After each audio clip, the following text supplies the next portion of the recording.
अल्लाहुम्मा सल्लि अला सय्यदना मुहम्मदिन वसीलति अलैका व आलिहि वसल्लम कसीरन कसीरा हरफन हरफन अल्फन अल्फन दाइमन अबदन। अस्सलातु वस्सलामु अलैका या रसूलल्लाह, अस्सलातु वस्सलामु अलैका या हबीबल्लाह, अस्सलातु वस्सलामु अलैका या नबी अल्लाह। आइए हजरात, दो चंद अशआर सुनते हैं, उसके बाद कुछ और गुफ्तगू आगे बढ़ेगी इंशाअल्लाह, कुछ बातें और भी होगी। आज की रात बहुत रौनक रात है और ये रात जो है इश्क की रात है, इश्क इलाही की रात है, जिक्र इलाही की रात है। इसलिए इसमें जिक्र करते हुए हम लोग आगे बढ़ते हैं, गुफ्तगू भी होगी, बात भी होगी। मंजिले गम के फज़ाओं से लिपट कर रो लूं,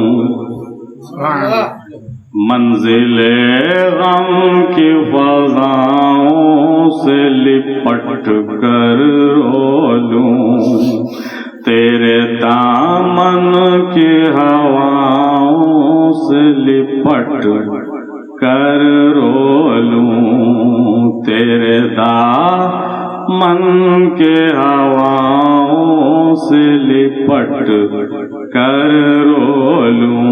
यह मैं अशार जो आपको पेश कर रहा हूँ हज़रत ओवैस करनी रज़ी अल्लाह ताला अन्हु, हज़रत अबुल हसन खैरकानी रहमतुल्लाह अलैह, हज़रत अल्लामा इकबाल रहमतुल्लाह अलैह और हज़रत मीर हिंदी रहमतुल्लाह अलैह के हवाले से आप तक मैं पहुँचा रहा हूँ, जरूर सुनिएगा। मंजिले गम की फज़ाओं से लिपट कर रो लूं, मंजिले गम की फज़ाओं से लिपट कर रो लूं, तेरे दामन के हवाओं से लिपट कर रो लूं, तेरे दामन के हवाओं से लिपट कर रो लूं। हज़रत मीम हिंदी सरकार रहमतुल्लाह अलैह ने अपने अशार लिखने के ज़माने में एक शेर लिखा था कि मोहब्बत बुल हवस तुझसे निभाया जा नहीं सकता। ये शेर मुझे पूरा याद नहीं है, कहने का मतलब ये हुआ कि मोहब्बत बुल हवस की चीज नहीं है, ये हवस वालों की पहुंच से बाहर की बात है। मोहब्बत की बातें, इश्क की बातें वहां से शुरू होती है जहां पर अक्ल, दौलत, इज्जत, शोहरत, पीरी, मुरीदी, जन्नत, जहन्नुम खत्म हो जाता है। इसलिए ये दायरा बहुत ऊंचा है मेरे भाई, फिर भी मनोरंजन कर लीजिए मेरे शेर का और पागल घोषित कर दीजिएगा कि मंजिले गम की फज़ाओं से लिपट कर रो लूं, तेरे दामन की हवाओं से लिपट कर रो लूं। जामे मैं पीने से पहले मेरा जी चाहता है, जामे मैं पीने से पहले मेरा जी चाहता है, बिखरे जुल्फों की घटाओं से लिपट कर रो लूं, बिखरे जुल्फों की घटाओं से लिपट कर रो लूं, बिखरी जुल्फों की घटाओं से लिपट कर रो लूं। रसूल पाक सल्लल्लाहु अलैहि वसल्लम की जुल्फें लंबी हुआ करती थी, चुनांचे वो अल्लाह के महबूब थे, लिहाजा वो लंबे बाल रखते थे तो लोग ये ना समझ ले कि वो औरत थे, नौज़ुबिल्लाह मिन ज़ालिक। उसी के देखा देखी उनके चाहने वाले हजरत अब्बास, हजरत मौला अली, हजरत ज़ैनुल आबदीन टोटल तमाम इमामों के शबी मुबारक की जब आप ज़ियारत करेंगे तो देखेंगे कि उनकी जुल्फ़ें लंबी होती थी। ये जुल्फ़ें उनकी औरत होने की निशानी नहीं है मेरे भाई, ये उनके अंदाज़े माशूकाना का इजहार करती है। कह दीजिए सुभान अल्लाह। आज उसी के देखा देखी वारसिया सिलसिला के चाहने वाले लोग अपनी जुल्फ़ें लंबा करते हैं।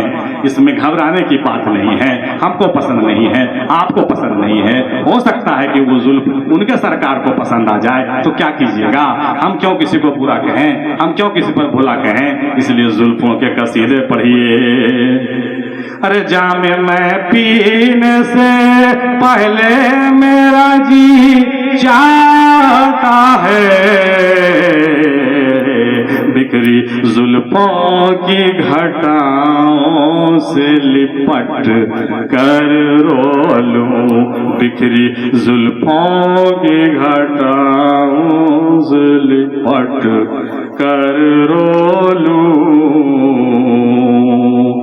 और जर्द गुंजों की निगाहों में निगाहें डालूं, जर्द गुंजों की निगाहों में निगाहें डालूं, अरे सुर्ख फूलों की कबाओं से लिपट कर रो लूं, सुर्ख फूलों की कबाओं से लिपट कर रो लूं।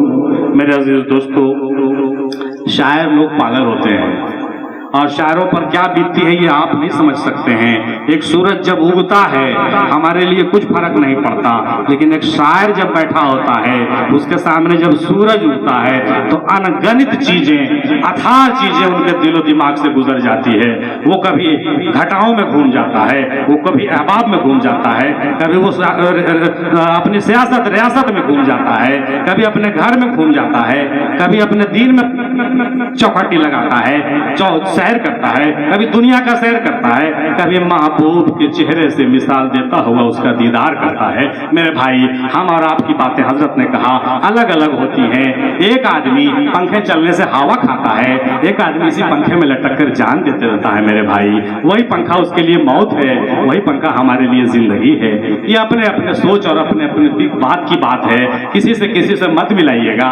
जहर दवा में भी काम आता है, अगर पूरे पी लें तो मर भी जाते हैं। मेरी बात समझ में आ गई होगी।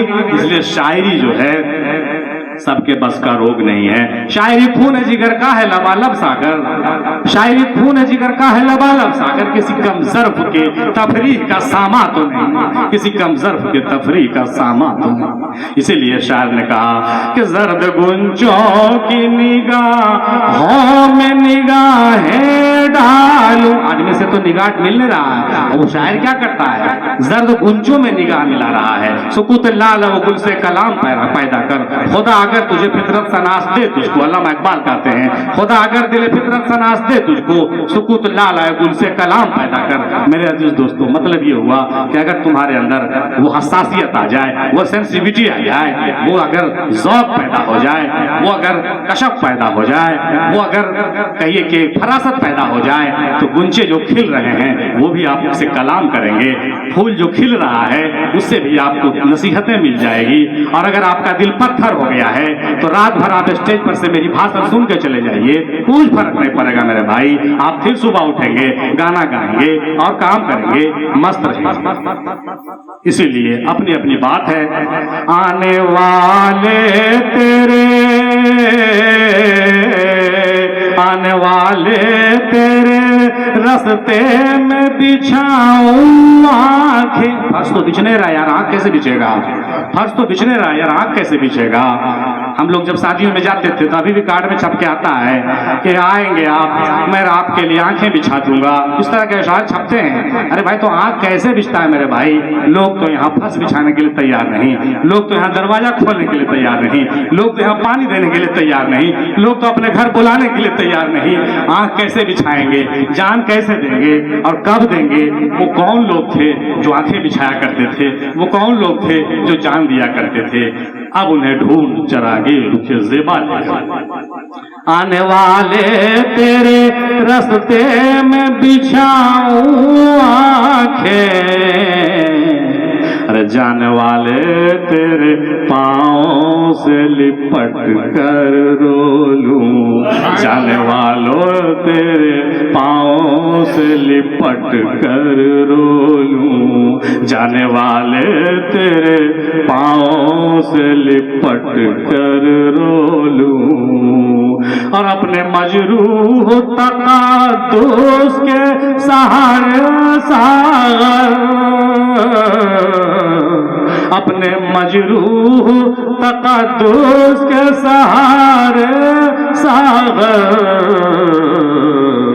तेरे काबा के खुदाओं से लिपट कर रो लूं, तेरे काबा के खुदाओं से लिपट कर रो लूं, तेरे दामन के हवाओं से ऐ मेरे माशूक लिपट कर रो लूं। आइए आगे की गुफ्तगू को सुनते हैं। इंशाअल्लाह कुछ बातें हमारी बाकी है, जरूर सुनिएगा। पहले वाले बुजुर्ग की बातें मुकम्मल सुन लेते हैं।